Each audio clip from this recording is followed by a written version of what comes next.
जोहार, नमस्कार। क्या जयराम महतो गिरिडीह लोकसभा चुनाव जीत पाएंगे? अगर आपका जवाब हाँ है तो कमेंट बॉक्स में आप अपनी राय दें। जयराम महतो कभी भी गिरिडीह लोकसभा चुनाव नहीं जीत पाएंगे।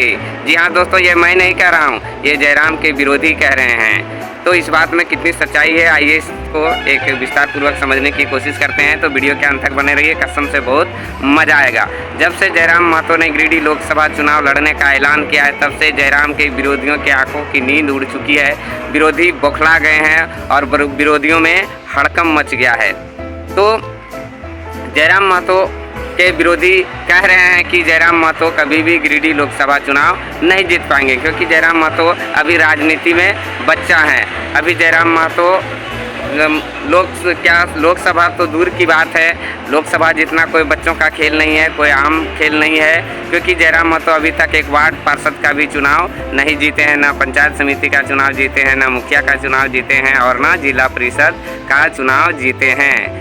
जयराम महतो के सामने जो कैंडिडेट है वो खिलाड़ी है, वो अपने क्षेत्र में कई बार विधायक रह चुके हैं, मंत्री भी रह चुके हैं। जयराम महतो के विरोध में जो कैंडिडेट हैं वो हैं आजसू से सीपी चौधरी, चंद्र प्रकाश चौधरी, जो कई बार अपने क्षेत्र से चुनाव जीत चुके हैं और वर्तमान में तो गिरिडीह लोकसभा के सांसद भी हैं। तो उनको पता है कि चुनाव कैसे जीता जाता है, चुनाव के सारे दाव पेच उनको मालूम है और चुनाव के सारा पैतरा मालूम है कि चुनाव कैसे जीता जाता है।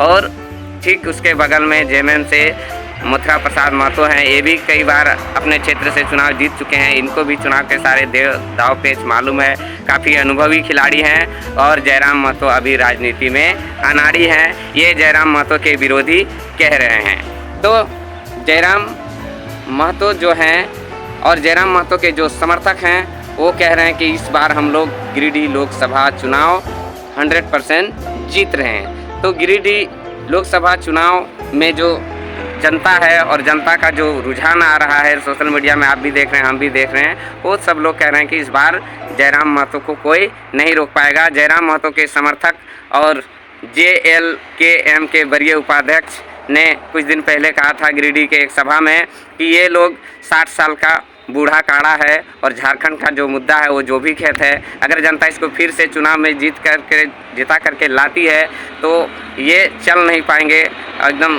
दलदल में फंस जाएंगे और छटपटा करके मर जाएंगे।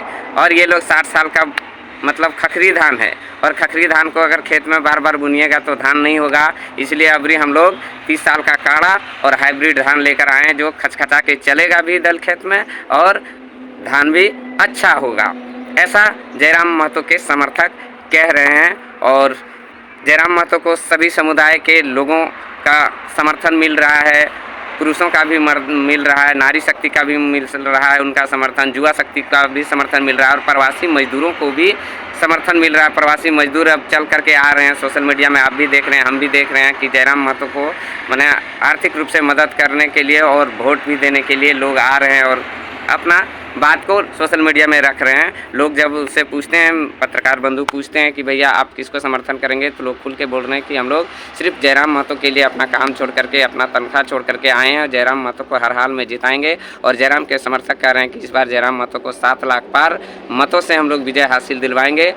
तो आप क्या सोचते हैं और आपका क्या विचार है, तो आप सोच समझ के कमेंट बॉक्स में अपनी राय बताएं कि जयराम महतो को क्यों वोट देना चाहिए, जयराम महतो को क्यों जिताना चाहिए और सीपी चौधरी को क्यों जिताना चाहिए या मथुरा प्रसाद को क्यों जिताना चाहिए, क्यों वोट देना चाहिए।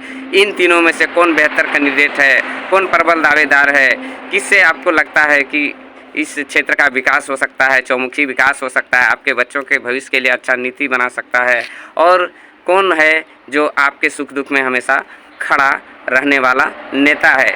तो आप इस पर गहन मंथन करें और सोच समझकर अपना मतदान करें। आपका बहुमूल्य वोट आपके बच्चों के भविष्य को सुरक्षित करता है। आपके लिए कौन अच्छा नीति बनाता है, अच्छा कानून बनाता है। आप जो प्रवासी मजदूर हैं, जो अपने घर परिवार को छोड़ करके अन्य प्रदेशों में कमाने के लिए जाते हैं, रोजी रोटी के लिए जाते हैं, दिन में तो आप काम करते हुए अपना समय काट लेते हैं, लेकिन जैसे ही रात होती है, आधी रात को आपको घर की याद आती है कि हमारे बच्चे कैसे होंगे, हमारा परिवार कैसा होगा, हमारे घर का खेती कैसा हो रहा है, कौन कर रहा है, ये सारी चिंताएं आपको सताती रहती है। तो ये सब पीड़ा को सुनने वाला कौन सा नेता है? या तो चंद्र प्रकाश चौधरी आजसू से हैं, वो आपके दुख दर्द में हर समय खड़ा रहते हैं, या फिर मथुरा प्रसाद जो जेएमएम से हैं वो आपके सुख दुख को सुनने के लिए आते हैं। आपके दर्द को कभी उन्होंने विधानसभा में उठाया हो या संसद में सीपी चौधरी ने उठाया हो। और अभी जो नया टाइगर जयराम महतो आया है वो प्रवासी मजदूरों की दुख को देख करके सामने से भी आया है। उन्होंने कुछ दिन पहले महाराष्ट्र में भी सभा किया और काफ़ी प्रवासी मजदूर इकट्ठा होकर उनके बातों को गौर से सुना। और जयराम महतो ने भी उनके दर्द को सामने से देखा कि वो लोग किस तरह से 10 बाय 10 के कमरे में रहकर अपनी रोजी रोटी कमा रहे थे। दिल्ली में भी उन्होंने सभा किया, बेंगलोर में भी जा कर के प्रवासी मजदूरों से मिला और उन्होंने ठाना कि इन लोगों की अगर समस्या को दूर करना है तो हमें चुनाव मैदान में आना होगा और हमें सदन में जाना होगा और वहाँ जा कर के प्रवासी मजदूरों के लिए आवाज़ को बुलंद करना होगा। उसके लिए अच्छा रोज़गार की बात करना होगा, सरकार पे दबाव बनाकर उनके लिए कोई सा फैक्ट्री और रोज़गार के साधन को उपलब्ध कराना। तो अब आप बताइए कि इन तीनों में से कौन आपके लिए बेहतर नेता है। कमेंट बॉक्स में आप अपनी राय दें। क्या टाइगर जयराम महतो गिरिडीह लोकसभा चुनाव जीत जाएंगे? अगर आपका जवाब हाँ है तो हाँ लिखिए और नहीं है तो नहीं लिखिए। क्यों नहीं जयराम महतो का आप वोट देना चाहते हैं ये भी लिखिए, और क्यों जयराम महतो का आप वोट देना चाहते हैं ये भी कमेंट बॉक्स में लिखिए।